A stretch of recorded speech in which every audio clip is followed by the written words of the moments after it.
Hello folks, I'm Ed Overstreet and welcome to the Night Sky Imaging YouTube channel. Before I start, I wanted to mention that this coming May 15th we're going to have a lunar eclipse, and I had an email from NASA a couple of months ago, and they asked me if I would be interested in live streaming the eclipse, and I told them that I was, and so they sent me an application which wasn't too complicated, but it did involve having a YouTube channel and also being in the path of totality. So I jumped in there and filled it out, sent it to them, and so we're going to be streaming starting at 10 o'clock on the 15th, and I'll stop whenever well past the eclipse, probably sometime around 12:30 or 1 o'clock in the morning. And it is to NASA's going to stream it from 11 to 12, and I'll be online at 10. About 10 o'clock, the moon will be about 17 degrees altitude at about 130 degrees azimuth, and that is just within my reach of the moon being over the houses. So I shouldn't have any problem picking it up, clouds permitting. And NASA wanted me to go ahead and try to image even if there are clouds, with one exception. If it's a complete and total overcast, it's raining or something like that, then I will be I won't be set up. So assuming everything works out, that's what I'll be doing. Now, this video is going to be dealing with time-lapse.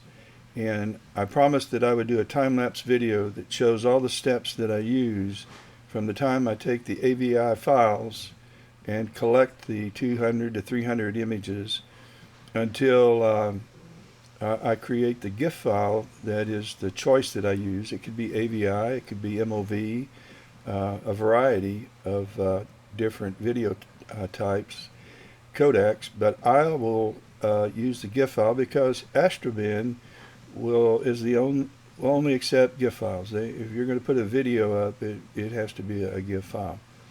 So I'll use the Gif file, and so let's get started. I am currently using, let me go to my solar scopes. I'm going to be using this telescope down here, this Astro Tech. It's a 420 millimeter refractor. I love this scope. This thing didn't cost but $700 or $600, $700 when I bought it. They've discontinued it. Why, I don't know, but it's the 65 EDQ. And Google this telescope on Astro and look at the images that this telescope has taken. There was some issues with some pinching going on, but I have never had that. But right now I'm using it almost exclusively for solar imaging. The telescope on top is a Scout. Both of these are made by Daystar, and I call it the poor man's telescope, or poor man's solar scope, but it does involve having a chromosphere attached. It's attached to the extension tube that goes into the moonlight focuser, and then I have a tilt adapter and a 174mm Pro. It's a mono camera by ASI, and on top I have a 183 color ASI camera, and that's on the Solar Scout. And then separating the helical focuser from the telescope is a Quark Chromosphere looking device. Daystar says it isn't exactly the same as a chromosphere, but I think it is. And then there is a tilt adapter. Those tilt adapters are to accommodate, or try to eliminate, not accommodate, eliminate Newton rings that can appear and do appear on my images. by the time that you buy a solar telescope, uh, and I'll tell you why I went with the Quark. It isn't cheap. I think it's in the $1,200 range, um, but I could put this on any refractor. And so I like that ability to be able to change telescopes, which you don't have with a designated solar scope. And also, I was told when I bought the Quark Chromosphere that you're really only going to be able to take surface images of the sun's surface. And so plasma, sunspots, and filaments and those kinds of issues on the sun's surface would be what this telescope was going to be primarily was going to be used for. Well, I have found out since that I can take images and I can reveal what's on the surface as well as reveal what's on the rim of the sun using software. And so it's those steps and that process that we'll be using. Since I took the picture here, I've replaced this rig runner with the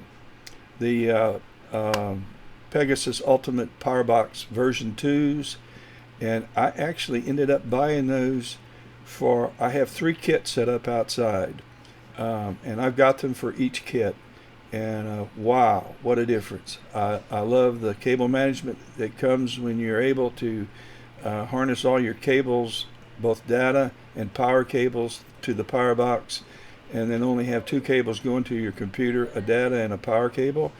And it does make cable management so much easier. And I'm not so concerned about the solar kit, but I am concerned about my deep sky imaging kits, where guiding is critical and cables can impair guiding in a big sort of way. So let's go outside. I've got it set up. Let me see if I can get outside. And let me share this screen. And I can do it. And try it again. I'm not good at this. Okay. So we are currently, we have the sun partially in view. And so let's take a trip around and see if there's anything notable to image. I think I'm going to be right here. One reason is that, let me move the exposure up some. There is some activity on the rim. Not that remarkable, but there is activity. And if you see activity during the course of a time lapse, it might get remarkable before the whole thing's said and done. So at any rate, I can't tell which telescope, hang on a minute, which camera has me in here. So I'm going to delete me, period. Let me go here, and let me go here, and let me delete this. It's not going to let me. Maybe it did. All right, back outside. Nah, I don't want those telescopes. I'm clicking everything that's wrong. This way outside. All right, yeah, I got rid of me. Good. Okay. So let's bring the exposure back down into the 10 millisecond range, and let's go around the sun. So we're going to start by just kind of heading down this way. There's some nice filaments here and there. Let's go over here to this side, and we'll run it up, see if there's anything going on over here, and voila, there is. But there isn't a whole lot going over here, although those 2 filaments are in play, so we may come back here. And let's move over a little more, and let's come down some more.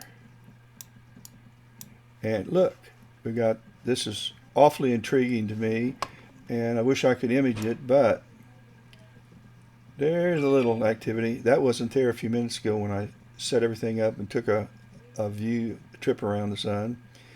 But this does look like this is where I need to center my operation of all my efforts, but I'm not. I'm going to go back up there where that, I think, see, looky here. We've got this spot, these filaments, this dust bunny.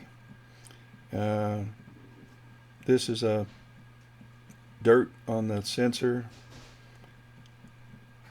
I think this is dirt on the sensor, but let's run the exposure up and see maybe something's... wait a minute, now we can go down a little bit. Well, I like that. Let me go back and see if we still have the spot in the... Yeah. Okay, I think I found where I'm going to be imaging. I think I am going to focus. I'll move the crosshairs right here. I think I want to put the crosshairs on the sunspot, and then I'm going to knock off my... Yeah, that's what we're doing. Let's continue around the sun to see if there's anything else more notable. And we'll come down a little more. And wrong way, Ed. Let's come back this way.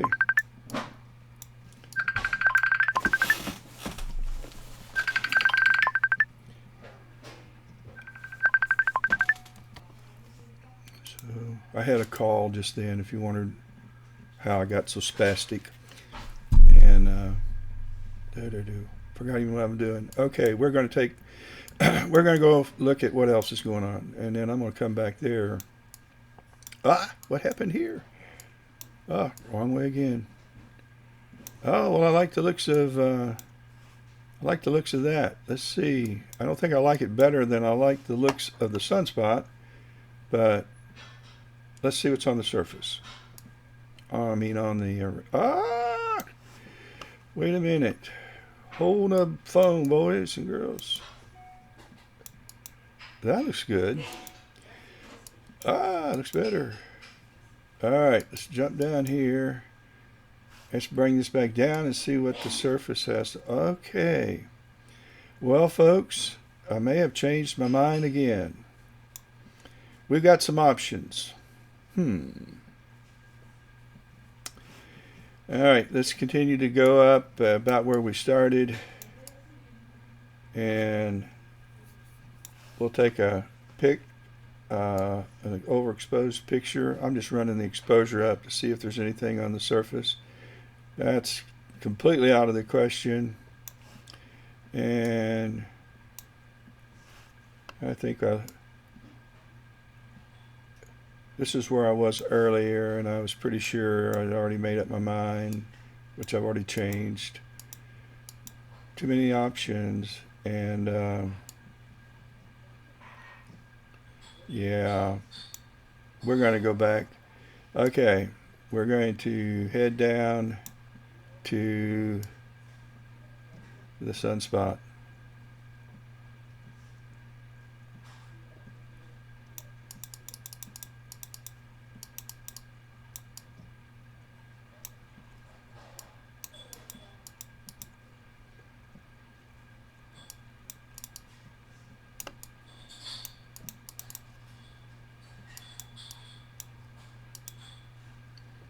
All right, I like it right there. Right there. Oh, look at the scene.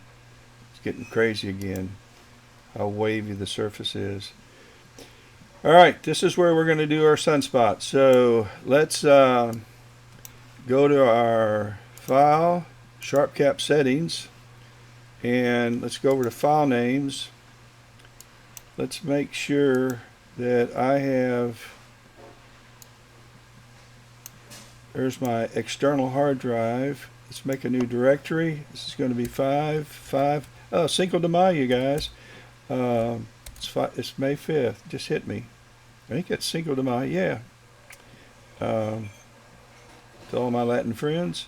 And Solar Time Lapse. All right. So we've got the directory set up. Make sure if you're in SharpCap, just don't click OK, because you'll go back to your C drive, and after you start knocking off your frames, you're gonna run out of disk space. So let's apply, Now you click OK, and it is OK. So we're going to move from 16 times sidereal to 8 times, and we're already 8 times. This is another virtual hand controller. This is my focuser for my Moonlight focuser, and I'm going to move in 10 steps. Actually, I've improved it some. Let's move in 10 more. That didn't. Let's come out 10. That did. I know it's hard to see on YouTube. I've watched a couple of my videos. I hate doing that. I like watching your videos, you guys putting them up. I do not like watching me. I make so many grammatical errors. I can't believe how I sound. So bad. It's probably the reason why I only have 117 subscribers. Now, I've only been on this thing for maybe 10 months, but still, I'm almost embarrassed to say that. But I enjoy making them. I love making them. I've had a couple of people say it's helped. That makes it worthwhile for me. Alright, let's go back down. I'm working to center this, so I'm going to need to go that direction. You do have to babysit a mount that's not polar aligned, that's only close, that has a lot of slop in the gears, and has backlash. And this is a Celestron AVX. I don't mean to diss this mount, but you get what you pay for. It's not a high-end mount, and for what you pay for it, it's a piece of work, and I love it. But I would not feel comfortable using this for 300-second, 600-second images and guiding with it. And so but it works fine for solar. I stay with it. I babysit it. I recenter it to minimize the alignment problems that stacking software and alignment software has, and it works out for me. So let's set up the time lapse, and we're going to call this the sun, and we're going to type in TL for time lapse. I want 1,000 frames. I'm only going to keep either 10 or 15% of those. I don't care how good the scene is. You don't need 400 frames to stack. The sequence length, I want 300 frames. I'm shooting for that between now and 1:45. And I just want 15 seconds between intervals. And so I'm going to start the time lapse. And it's capturing right now. It's going to stop after 1,000 frames. Give me a 15-second break. That's all I need to recenter if necessary. And it's going to start all over again. We got 299 to go. 8 seconds left in the interval.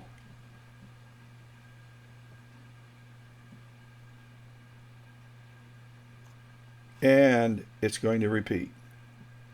So we are off and running. After this finishes, I'm going to recenter by moving east and maybe west a little bit, and I'm going to have to move south a little bit and then back east. Up. Waited too late. That's okay. Just be close around here, and I try to be as exact as I can.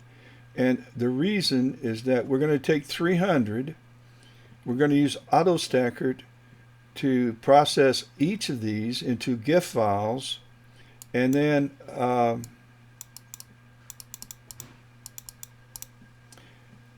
going to use IMPPG to do the alignment. Come back here. And we're going to use IMPPG to do the alignment, and then we're going into PixInsight. We'll probably colorize there, or we might go into Lightroom and colorize there and blink there. Then we're going back into, I said we're going to go into IMPPG to do alignment. We go in there to do sharpening. Then we go into PixInsight. Then we come back to IMPPG. Anyway, I'm going to stop here, and I'll come back with you when this time lapse is done, and we will start the processing steps. So it's pause time. Well, folks, I managed to get about 65 subs in, and clouds became an issue, and so I ended up just shutting this one down, and that happens. But what I'm going to do is I'm going to pick another time-lapse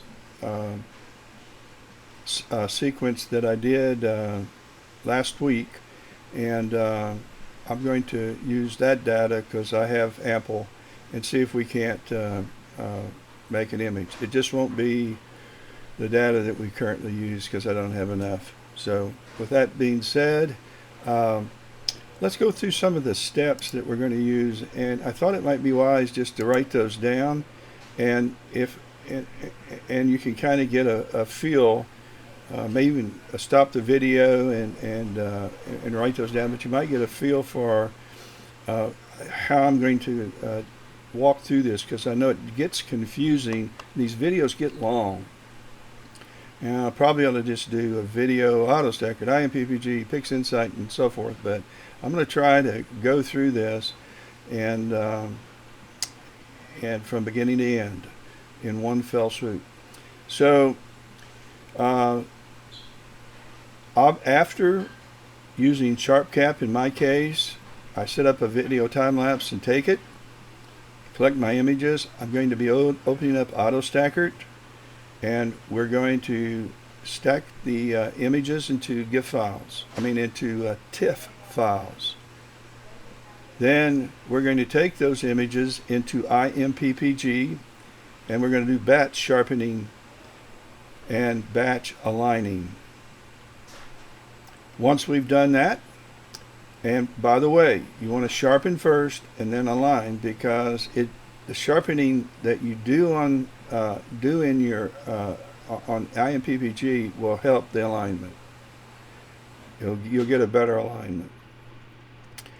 Then we're going into PixInsight, or we may do Lightroom, depending on how long this video is lasting. I may do both. And if we're going to crop the image, that's when we're going to crop it. That's when we're going to colorize by converting to RGB. And then we're going to do any further sharpening that we may think that we need. And then we're going to make sure that we match all the exposures. And that may have to go in, that may have to be something we do in Lightroom, because it does it much faster, much quicker than PixInsight, which involves the use of linear fit. Then we're going to go back into the pictures. We're going to move them back into IMPPG, and we'll probably do a final alignment. We're going to do this because we've cropped this again, or we've cropped the image, and I have found that when we do the cropping that we don't always, phone's ringing, when we do cropping, we don't, tell you what, let's turn it off and set it up here, and if anybody important calls, it'll show up and I'll pause you and I'll answer it, but unless they do. Okay, I don't know where I was, but once we make the final alignment, then we're going to open up PIPP software, and we'll make a movie, and I'm going to make a GIF. Then, as I mentioned, if you're going to put this in Astro Bin or on Facebook, well, you can put anything on Facebook. And I don't use Instagram and TikTok or some of the other things. Twitter, I use Twitter a little bit, but I don't put anything on Twitter. I do Facebook, and that's all the social media I'm really good for. Okay, then one other thing might be helpful as well, and this is the software that I'm going to be using. AutoStakkert, you can find that at www.autostakkert.com. It is free software. IMPPG has an interesting website, thegreatattractor.github.io.imppg, and then PixInsight is easy, PixInsight.com. It is have a premium. It's worth every penny of it. And PIPP, you can find it at sites.google.com, site Astro PIPP, and then this takes you right to the download section. So let's now go to our software program AutoStakkert, and in order to do that, I'm going to need to open up the workstation, and we're going to have to open up, let's see, got to do something here to get you to the workstation. As I see, you're not there. That's going to involve, try it again. It's too much technology for me. Okay, we're in the workstation, so we're going to go down and open AutoStakkert. Now, okay, let's open. First, let's create a flat file. So I'm going to go to Image Calibration, and well, I'm going to go to Open. Let's open the file first, and we need to go to our, let's see,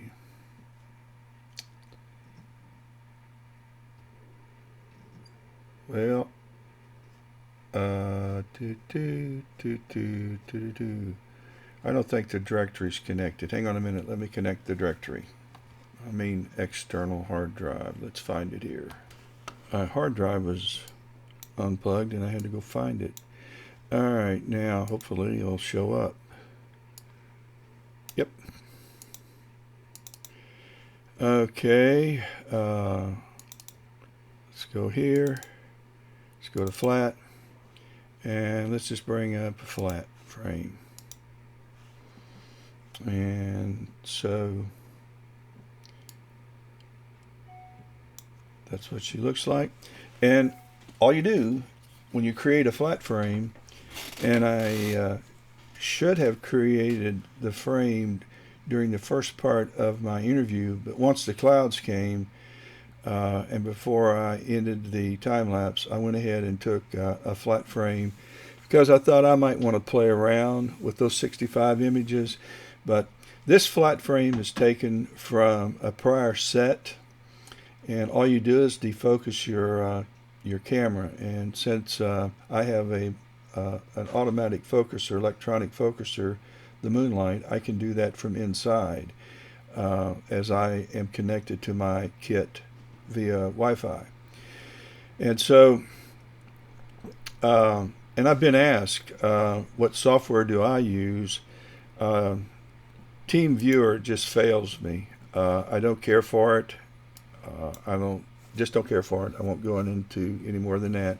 So I use Splashtop for Business. It has a premium monthly cost that's pretty negligible, but it is so dependable, and I very rarely have any issues with Wi-Fi. And I have a router. I don't use extenders. I'm inside. My mounts are at the furthest part of my backyard, away from where I am. I'm in one corner of the house.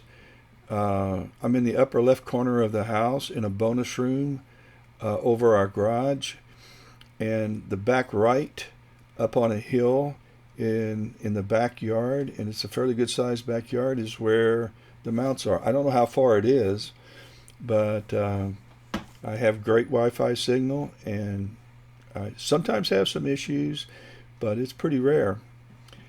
I should have wired. I should wire it, but I'm not. Anyway, so after you've taken your flat frame, you load it, and then you just go to Image Calibration and you say Create a Master Flat, and I'm going to just call it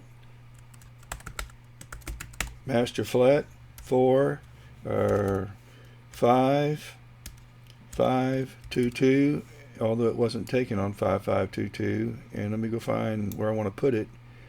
I'm going to put it in this folder right here where the flats are. So I have a flat frame loaded. Now we're going to batch process this time lapse, which is going to take some time, and so we'll be on pause while it does that. But we're going to open, we're going to go to our time-lapse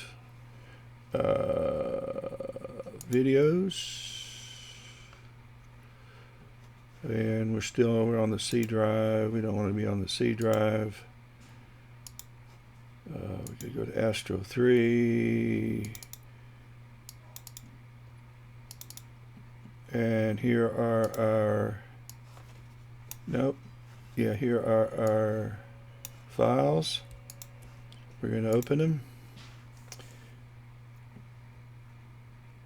And we're going to hit the Control key and move the box to where these sunspots are. And then we're going to scrub through looking for some sharper. That looks really good there. I'm going to stop right there. I don't know how good it looks on YouTube. Probably not. But that's as good, I think, as we're going to get. Then this is what I choose to select. We're going to have surface selected, and we're going to have improved tracking selected, cropped selected. You can play around with this, but I use the default 5. Local selected, auto size. On this side, I'm going to keep 10% of the frames. That's 100. I did run this earlier and had you on pause, and I collected 20%.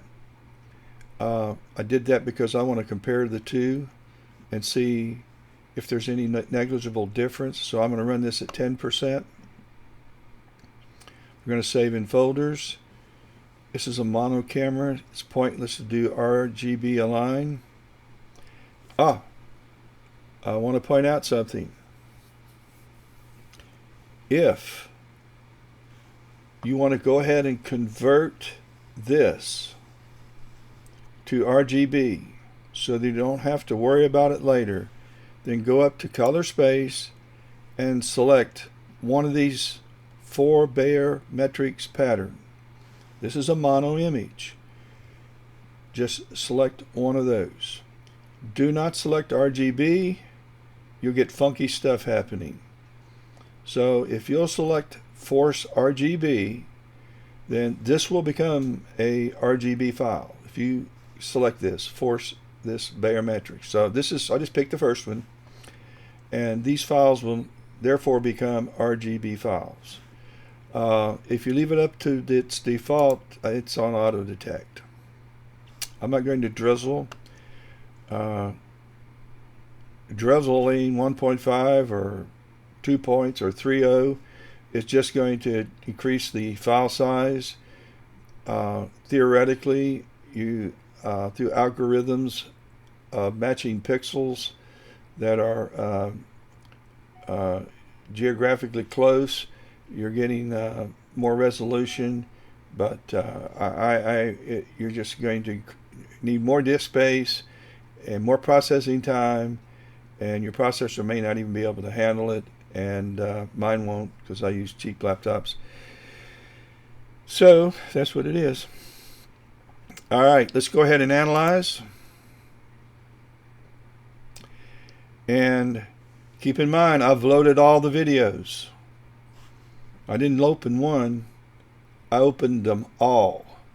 So it's going to process one right after another until it's done.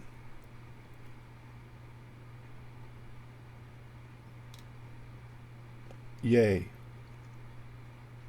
I wouldn't do time lapses if I had to do this manually. Can't even imagine how long it would take.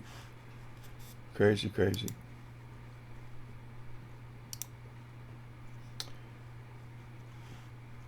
This is a great day for us. We just found out that our grandson's going to be released from the hospital at noon today, discharged, and be coming home. It's been a long ordeal. If you're so inclined, you can send prayers for my grandson. He's got an uphill battle. Okay. Let's look at this quality graph because it says a lot. It's telling me that my image, each one of these ups and downs on this represents one of the 1,000 frames. You can look down here if you have, if you're, if you take this data like over several nights and you haven't had a chance, or several days and you haven't had a chance to process it, often you forget what your frame, how many frames you collected. Down here at the bottom left, it will tell you you've got 1,000 frames. None were dropped. We've got them all. But each one of these represents, and this is the very first frame you took all the way to the very last frame you took. And so it looks like the scene was better here and here and here and worse here and here and here and here and here. But the focus never changed. It may have changed a little bit when I did this, but essentially I tried to keep a focus the same, which involved changing. So it's not a focus thing so much, it's scene. And in this graph we have a green line that crosses about right on the other side of the halfway mark, the 50% mark, which tells me that half of my images are above this line, which is the 50% line, and half of them are below. So if I kept 50% and not 10, then I would have the upper 50% of my images in the stack. Seems like it makes sense, but you don't need them. What if I just kept the ones above this line? Now we're talking about keeping 50, 60, 70, 80, 100. Then I'm keeping the top 25% of my images, so or more. So this is what I want to do. I'm going to aim for 100 different frames in my AVI file to be selected. That's the best out of this entire run. And so I've got 10% selected. I could have picked 100. I could have just typed in I want to keep 100. I'd get the same number. And if you want to experiment and you got a lot of time on your hand, you can try 100, 20%, 30%, or any percent, 50%, and it'll create 4 folders. One for 10, one for 20%, 30, and 50, and you can process each one and see, does it make sense to do 50 or 60 or 70% if 10%, which is a much smaller file, processes easier, does just as good. So with that being said, let's pick 10%. Let's get rid of this, get rid of this, get rid of this. We're not ready to do anything but analyze. So now we're going to analyze.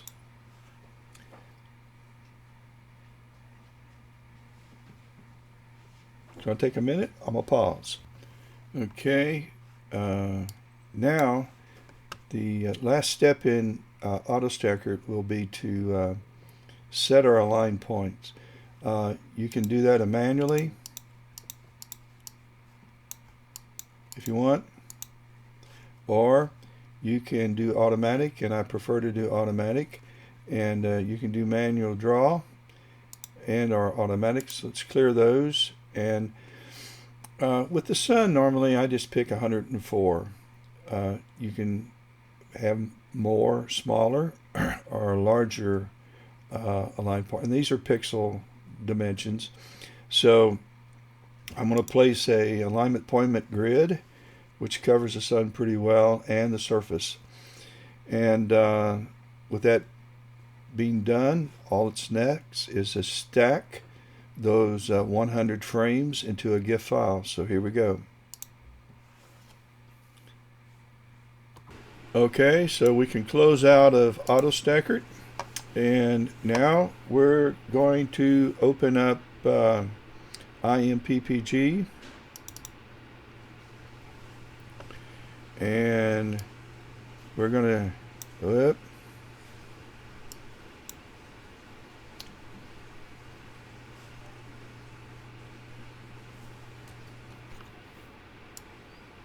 ended up getting 2 versions of it. So we got IMPPG open. I'm going to close out curves. And so let's go find our TIFF files, and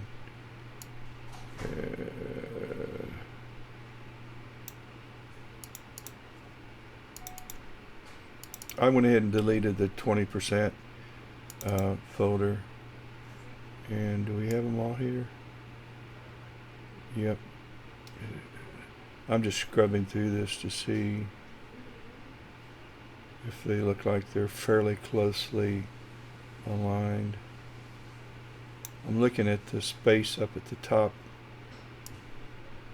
It's about the same for all the images, a little more space there.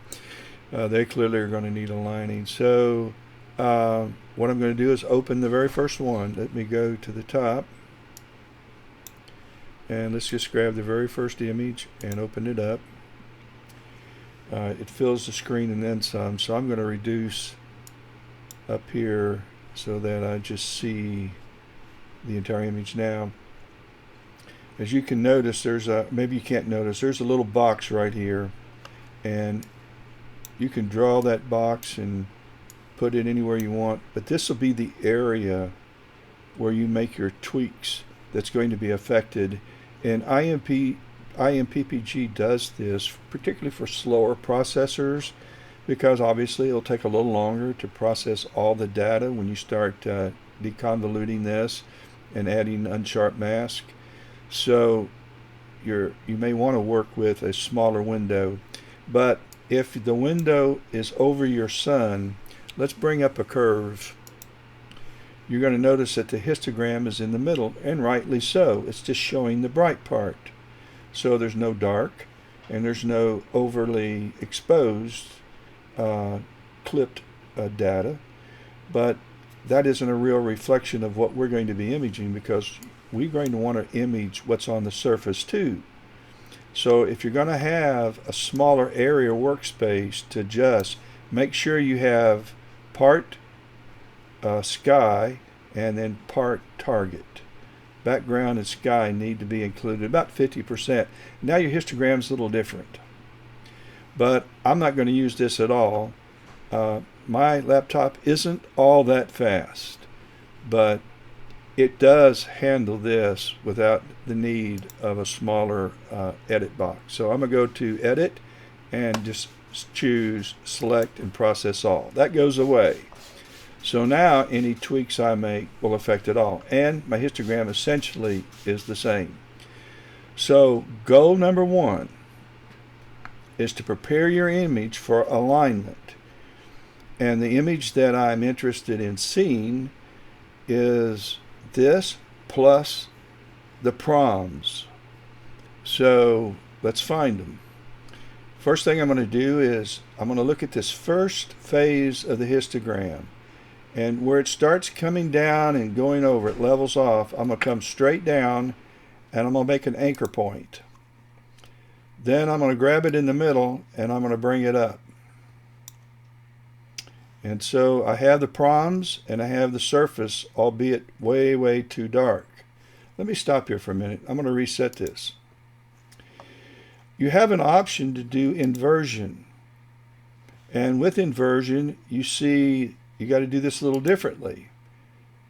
You got to bring this down and this over and drag this down and kind of up and start working this way to prepare your image. But you can.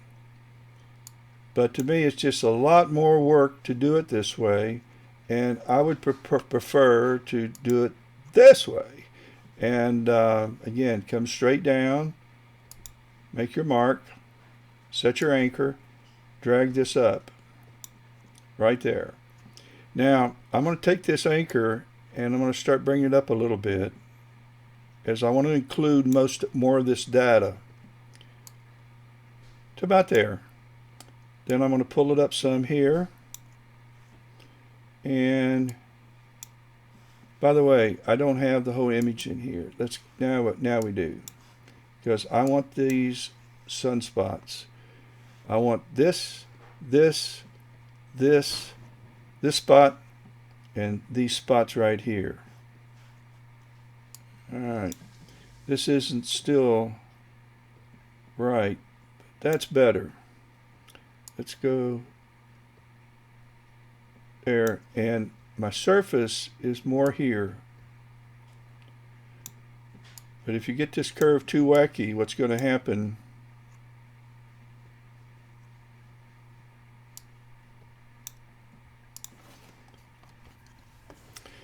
All right, let's just stop right here. We've got surface, and we've got proms, our solar flares, and so let's just assume for right now that we're happy with our curves, and I think I am. I can add more contrast later with PixInsight. With the curves, batch curves there. So let's take this into sharpening, and primarily what I'll be using is deconvolution. And I'm going to bring this up and give it a minute to process. Again, because it takes a few seconds for it to apply it everywhere on the slower computers, which I have. Okay, I think we're awful close if we're not there. Let's bring it up just a tad more. In my opinion, deconvolution does the best job of preparing your image for alignment. All right, with unsharp mask, I'm going to leave the sigma at, I think I'm going to leave it at 1300 with this image because it's already pretty sharp, and I'm just going to bring up the amount ever so slightly. This is where things can get out of hand if you're not careful. You can overdo this really easily, as I have. Okay, I like it. I'm going to stop there. Okay, now all of these settings I've just made, from 2.1049 to 1.5664 plus these curves. I would sure hate to have to remember them for each image. Well, I don't have to. I'm going to go up to File, and I'm going to select Save Process Settings. And I'm going to go to this, my root directory. It's a fine place to put that. And I'm going to put Sun Time Lapse, and we're going to put 5.5.2.2 process settings, because I doubt I'll use these again for another image. And we're going to select OK, and when you know it, it's going to lock up, freeze up. All right, finally. Okay, so we have this taken care of. Next, we're going to go to File, Batch Processing, because now we're going to apply all of these settings to all of our images before we align them. So we're going to go to Batch Processing. We're going to add all of our files, and so we're going to go to Sun, 10%. Now, I didn't save this, so I'm just going to grab them all and open. Let's give it let's browse for our process settings, and we put those right there. And let's find a place to, let's find a directory for it, and let's call this directory, our new folder, 1 IMPPG, or IMPPG, and sharpen. Step 1. And so we've selected the folder. There's nothing else other than to select the type of file you want. And to make this go faster and process quicker, I'm going to keep a smaller 8-bit PING file, and we're going to select Start Processing, and then I'll put you on hold until it finishes. And here we go. This moves pretty quickly, but I'll wait till we're done. Okay, we have finished that, so let's just close out of this for a minute, and let's open our directory and make sure we have them. Tutorial, IMPPG, and so there are our ping files and 236 files. So let's select one and open it up, and there we go. A little dark, but looks fine. We can fix that. And so we can close out of this, close out of this. Now let's open up IMPPG again, and now we're going to align these tools. We're going to go to Tool, align these images. We're going to go to Tools, I'm cracking up, Line Image Sequence, and we're going to add files. And we know those files are located in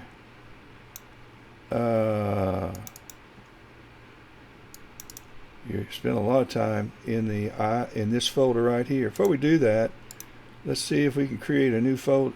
Not in there, but yeah. Let's see if we can create a new folder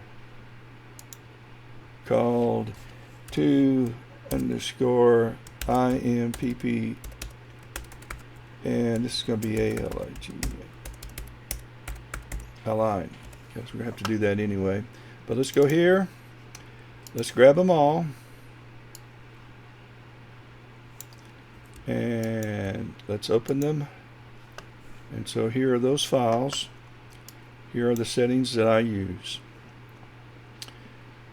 Check subpixel alignment. Check crop to intersection. This is the reason why I like to babysit my mount and try to keep it centered on a reference point in my image throughout the time lapse, because it's going to start cropping this in order to align the images, because if you scrub through these very fast, they'd be bouncing all over the place. The other is to pad to a bounding box, which is in essence creating a border, and I don't want that. I don't want that, so I don't choose that. I do want to, instead of a line on the solar limb, I just want to stabilize the high contrast features, because this has high contrast features. Now, it's going to automatically remember the last time I did this. So we want to go to a new directory where I picked, created, and that's the folder we want. So hopefully this will work out. So let's start processing. This is going to take a few minutes, so let's let it run its course. Okay, it did its thing, so let's open up. I'm clicking it twice. Let's open up Explorer, and let's go see what we got.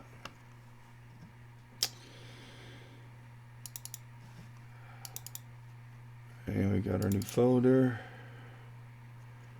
and I already peeked. We got our images. I'm going to go ahead and delete this. One of the things that I'm going to do is I'm going to fudge. Before I import all of these images into Lightroom and crop, colorize, and sharpen, or make the tweaks, or I open them in PixInsight, blink them, and before I do that, I want to make sure that I'll be able to create a movie. So I'm going to take these aligned images and I'm going to jump way ahead to the very final stage, And of course, these haven't been colorized or anything, but I want to make sure that this will produce a video worth processing. And if it doesn't, then this is usually where I kill it. So let's go to PIPP software.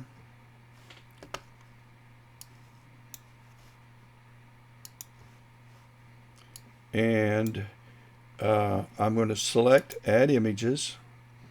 And I want my aligned images. So let's go down to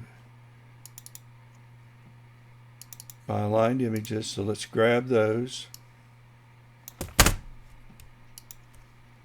And open. And we really don't need that. I'll move it off to the side. And then I'm going to go to animation, and I'm going to put select play all frames in reverse order after you've played them forward. And that's the first time I make a change from the defaults. I go to animation, then I go to output, and I'm going to create an animated GIF. Again, you can create other types of image files. And I'm going to change the 3 to 30 frame rate, frames per second, loop repeatedly, so that it'll go forward, backward, and then it'll go forward, backward again. I'm going to change the quality to maximum. That's it. I'm going to go to do processing, and I'm going to go to start processing, and this too will take a few minutes. And it's going to run through everything. Faster it goes,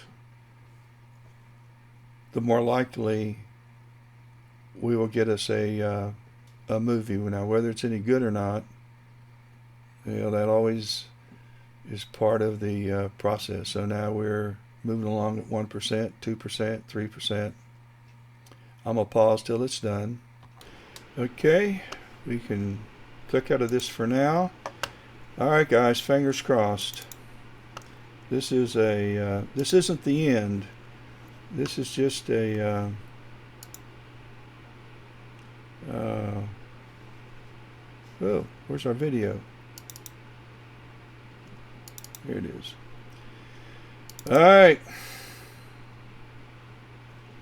it's playing. I'm looking at the surface.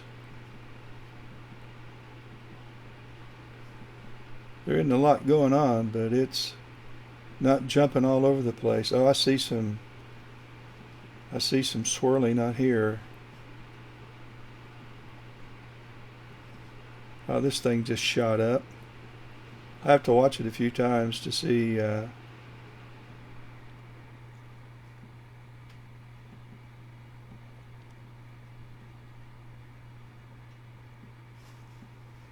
I hope you can see some of the movement on the surface on YouTube. The easiest way to see anything is I would have thought we'd have had more activity. There's a little stuff happening right down here, but and some up here at the top. Okay, well, I'm going to go ahead and process it. It is not the most remarkable, and I doubt I would put something that has very little action like this one.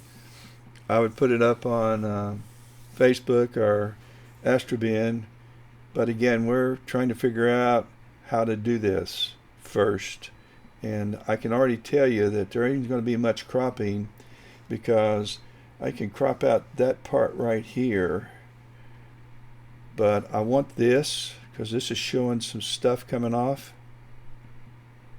and I want the spots because we got some swirling over in here and a lot of good movement around this sunspot. Nothing of any consequence. A little bit here, nothing there. I haven't watched this all the way through a run, but the proms or the flares aren't doing a whole lot, so other than the very top and right down here. So let's close out of this, and we're going to go into the next step, which will be to load these images either into Lightroom and or PixInsight, and I think I'm going to use PixInsight for this one. Okay, now kind of an explanation. I've been working off of a laptop that has been connected to my Mac. Actually, I'm working on a Mac, and through Wi-Fi I have been doing all of the processes right up till now. I've been using a Mac to do that, but I have PixInsight installed in Lightroom installed on my main iMac. I don't have it installed on my outside laptops. So I brought the laptop in and I set it next to me where we had a great Wi-Fi connection, and I just connected using my Splashtop software. So we've been working off of that. Now also bear in mind that if you download AutoStakkert and IMPPG and you download PIPP, those only work on Windows platforms, and that's why I haven't been on the iMac the entire time. So right now I've unplugged the hard drive from the laptop. I've plugged it into my iMac. So I've also opened up Lightroom and I've opened up PixInsight. Let's go on over to Lightroom and get that import going, because it'll take a few minutes. And I am going, whoops, where's Lightroom at? I just lost it. Okay, and so I've got it now, but I gotta hang on, folks. Now you got it. All right, we're going to go down here to the bottom left. Get rid of that. This thing's just so slippery when wet. Alright, I'm going to go down here to the bottom left and click on import, and I'm going to look for, there it is, the Astro 3 dial file or directory, and there are our pictures. So I'm going to select all of them, and we're going to import them. Now oh, I don't want this one. That's my flat file. I made a boo-boo. It's importing all the videos too. I don't want that. I just want the aligned. Yeah, be careful. Be careful. Alright, I'm going to select all of these and make sure I got them all. Okay, the ones we've aligned. If you just go to the root directory, it's going to bring in the AVI files, and it's going to bring up the sharpen files. They'll have everything. So you don't want that. You just want the ones that are aligned. That's, I almost made a boo-boo. And let's import them. Now, let's go on over to PixInsight while that's importing, because you can see the progress up here as it imports these files. So I'm going to go over here to PixInsight. I'm going to open that, and I'm going to move this box over here, give us a little working room, and we're going to go to Process, All Processes, and we're going to bring up, I went too far. Actually, let me go open up my process icons. And because I'm going to use some of them in just a minute. Okay, they're over here. Now let's go to Process, All Processes, and go down to Blink. And let's go to File, and let's open up our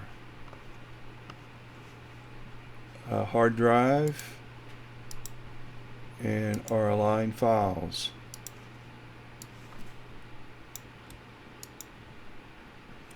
So it's going to take these a second to open up in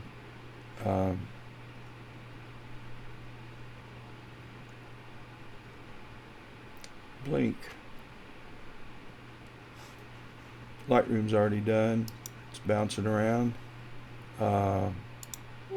Okay, it just told me that it did not convert to DNG files, and that's fine. I don't care that it did.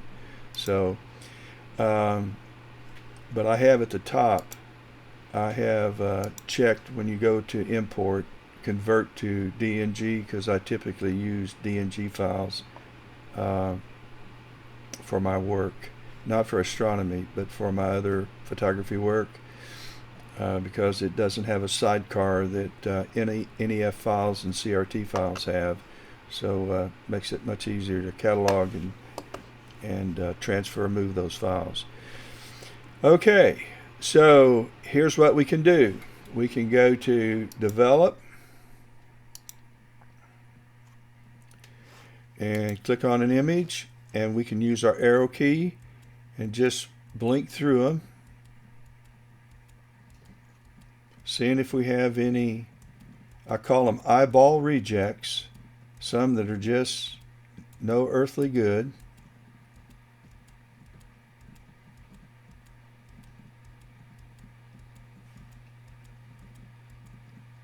I'm still blinking through them.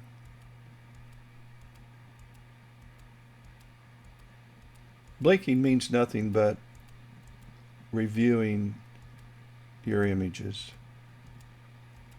I'm not going to add any more sharpening, I can tell you that. I may have over sharpened using IMPPG,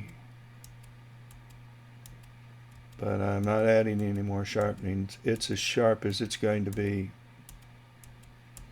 And I'm not going to crop, because already I can tell that I've lost some of my, because I didn't babysit the mount as well as I should have, and there was some movement, I've lost this area that was available in the initial image as it aligned. So I'm not going to force you to sit with me as I go through all of these, nor when we go to PixInsight and we have them all loaded, you can actually click this play button and it will scroll through all of them,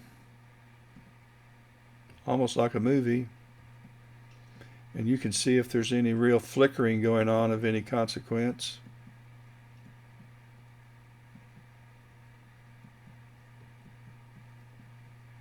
There is some there.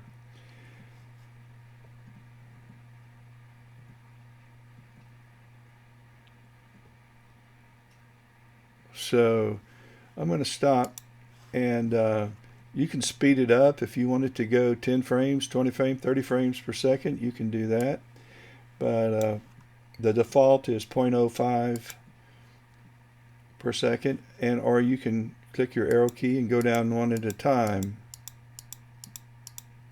or use your arrow down key, and go through one at a time. So again, I'm going to go through these, and I don't think I'm going to delete any of them. Just doing the movie run, I think they're all pretty much the same, except for the luminosity. So we're going to match those, match the luminosity, doing, I think I'm going to go on into Lightroom and do that. So let's head over to Lightroom. And let's start with the very first one, and let's make our adjustments here. If we want to brighten it a little bit, and I think I do, let's go just a notch. We want to add any contrast, not sharpening, we can, just a notch. Let's drag our highlights down just a little bit, and our shadows up. That's going to lighten this area right up here a little. Then let's bring our, when you set your white point and your black point in Lightroom, hold down your Option key on a Mac. I think it's your Control key on Windows, and grab your white slider, and your screen goes dark. That's fine. Start dragging it to the right until you see white pixels and stop. and then go down to your black point and hold down your Option on a Mac or your Control key, and you see a whole white screen, and move it to the left until you start seeing black pixels. Okay, now you got your back point. Clarity is a form of sharpening the the larger structures. So let's add some clarity. Just drag it up a little bit. A little bit goes a long way. Okay. Alrighty, and the only other thing I am not doing is you could do a little sharpening, but I'm not. We're going to leave it just the way it is.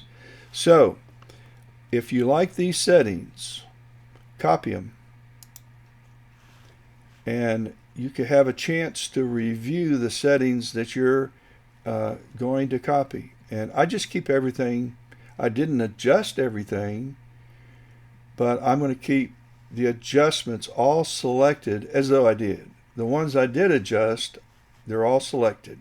I'm going to copy, and then I'm going to scroll all the way to the end, and I'm going to hold down the Shift key on a Mac, and I'm going to include them all. Or you can do the Command Control A key, and that'll select them all, and Command and Control D key will deselect. And then we go down here and we select Sync. Before we do that, let's go ahead and colorize it. I really don't like to colorize in Lightroom, but we're going to, just so we'll know how. Colorizing is I have more control in PixInsight. But because we exported these images, and we didn't export, because in AutoStakkert we chose to select a color matrix, a bare matrix, instead of auto or grayscale. We now have an RGB image, so we can go down here to our red channel, and we can bring that up a little bit. A little bit goes a long way in curves in Lightroom. And then go to your green channel and drag that down a little bit. And then go to your blue channel and drag that down to taste. So that's what we're looking for. Something on that order. You might then go back to your RGB channel and kind of brighten it up a little bit. Maybe make a little S-curve for our contrast curve. Maybe too bright. Something like that. Now, go over and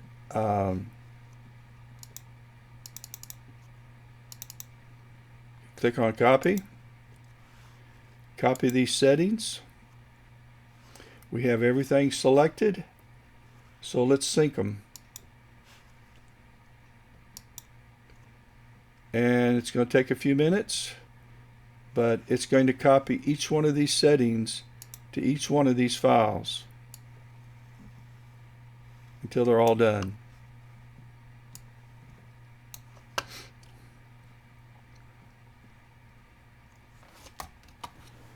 Okay, they're all selected, so now I'm going to export these, and I'm going to create, I'm going to find a directory, and we're going to go to a specific folder, and we're going to choose Astro 3 tutorial, and we're going to call this new folder 3 Lightroom, and this is going to be colorize,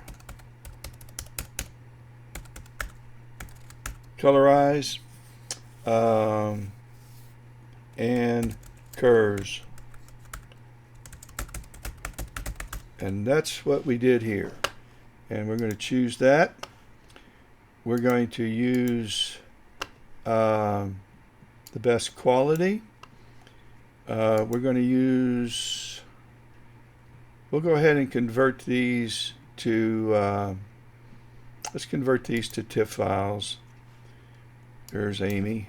Astro sent her some. We're going to call these Solar Time Lapse. And we're not going to add any watermark, sharpening, or anything else. I'll keep them 8-bit because I'll be working in Photoshop perhaps with them. And we're going to export. So this process is going to take you a few minutes. Let's now go over to PixInsight and let's get rid of blink and this image. And let me move my box out a little bit so I can see my process icons. Let's open one of our images from Align. We go to Astro 3, Tutorial, and we're going to go to Align. We're going to grab the first image. We're going to bring it up.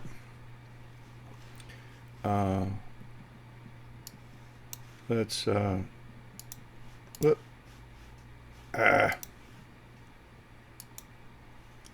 it up a little bigger so we can see it.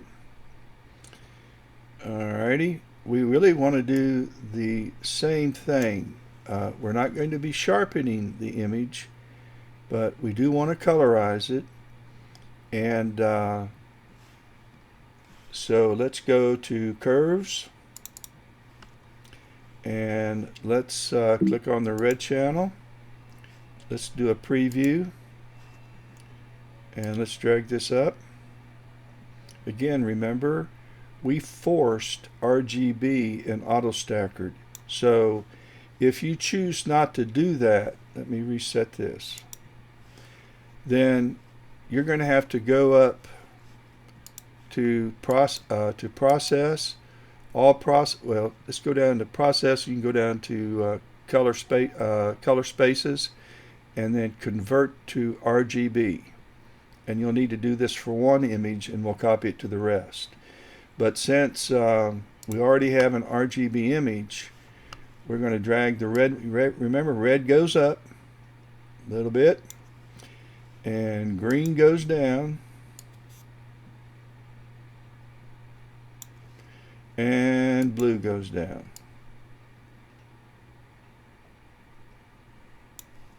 Let's take our red up just a little bit more. You can see in PixInsight, these curves are a little more radically moved than in Lightroom. Lightroom, you just barely move them. All right, now let's go to all. Let's apply this. And let's reset. Now let's do RGB and drag this down a little bit, make an S curve, and up a little. And say we're happy with that, and so we apply that. All right, we can close out of curves, and we can close out of a real-time preview. Do I want to apply any sharpening? I don't think I am.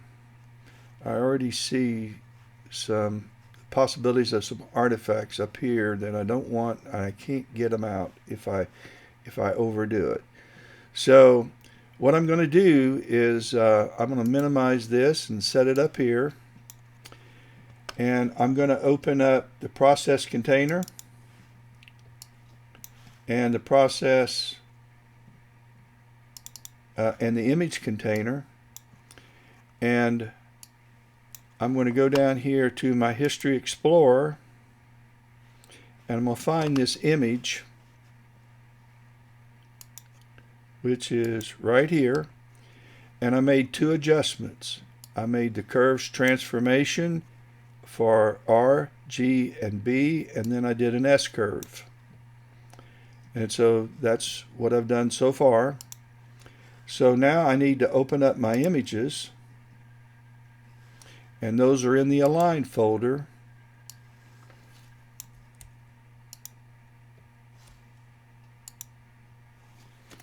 And I want to I don't need a base directory. I need an output directory where I'm going to save these. And so I'm going to go to, I already have a Lightroom colorize adjustment, so I'm going to create a new folder, and I'm going to call this 3 Pix Colorize, and that's all we did in that. And that's where we're going to store this. File name, it's okay to leave everything. If you don't want the date included, then you can, anything you don't want makes for a large file name, you can edit out. And then when you're finished with that, drag this process icon onto your desktop and then apply these images to that. And it's going to start applying absolutely everything we did, these 2 curves adjustments, to all of these images. So now, while this is doing its magic, and we're going to pretty much have to wait till it's done, we're going to disconnect this hard drive from this iMac, and we're going to open up the Windows computer and plug the hard drive back into the Windows computer, and we're going to have to go back into IMPPG in order to, I don't think there'll be a need to realign since I didn't crop, but had I cropped, I would probably run the alignment tool again, but we won't open up IMPPG. We'll go right into PIPP, and we'll see how these images look in PIPP. So I'll be back with you after I've finished taking the hard drive from this iMac and plug it into Windows. Okay, so we now have 2 versions, one done in PixInsight and one in Lightroom. There's no point really in processing both into a movie, but let's go ahead and finish this pretty unremarkable time lapse, but a time lapse nonetheless that illustrates or shows the steps that I do use. So, and I really apologize for how long it took me to do this. So let's move over to, let's see, how do we want to do this? We need to move back into the Windows laptop, and nope, not PixInsight, the Windows laptop. So let's take Splash Top and let's go over there and open up PIPP. And I'm a fast clicker because I'll always open up 2 versions of everything. Crazy. Alright, I've opened up PIPP and you can't see it, so it's alright. So I'm in the other laptop. I'm off the iMac. I've plugged the hard drive into the iMac that has our files. And so we're going to add our image files. This time we're going to add, last time we add and did a movie with just the aligned. So now we're going to take we'll take the Lightroom version, and we're going to open all of these up. And we know, here comes our dialog box. You can actually click out of that if you want. And now we're going to go to animation options, and we're going to play all, you don't have to do this, but I like seeing it run continuously. Play all frames in reverse order after forward play. And output options, we're going to select the animated GIF. We're going to also select 30 frames per second, and we're going to chase the best possible quality. That's all the changes we're making. We're going to go to processing, and we're going to click start processing, and It's pretty much following the same path that it did. By the way, when I blinked, both using Lightroom and using PixInsight, I ended up not deleting any images. So I'm going to pause this until this is finished, and we'll come back and take a look at it. Okay, we're about finished, and fingers crossed. I really don't expect it to mess up too bad, because all we did was colorize the ones that worked out. So let's open it up and see. It is a colorized version.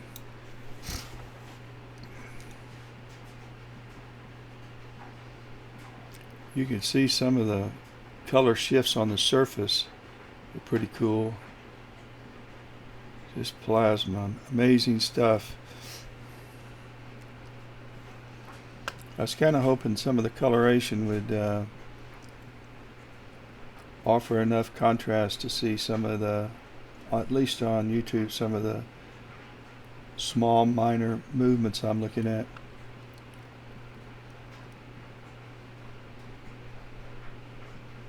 And as we go backwards and forward, over here, this area continues to be pretty active. There's a few things happening out here, not a lot. And but folks, I'm going to bring this to an end. It's a pretty long video, and you're going to have to struggle through it. I've never marked a video before where there are different times where I'm dealing with AutoStakkert, and then I'm dealing with PIPP, and then I'm dealing with IMPPG and all of that. I'll look and see if there's an easy way for me to do that, but I'm afraid it's just one of those videos that if you want to see how the whole thing plays out, you're just going to have to grin and deal with it, and maybe some fast forwarding. That can work, scrubbing through it. But at any rate, I hope this helps, and I look forward to seeing some of you guys put your time-lapse videos up on Astro Bin, and I trust that yours will turn out much more remarkable than this one.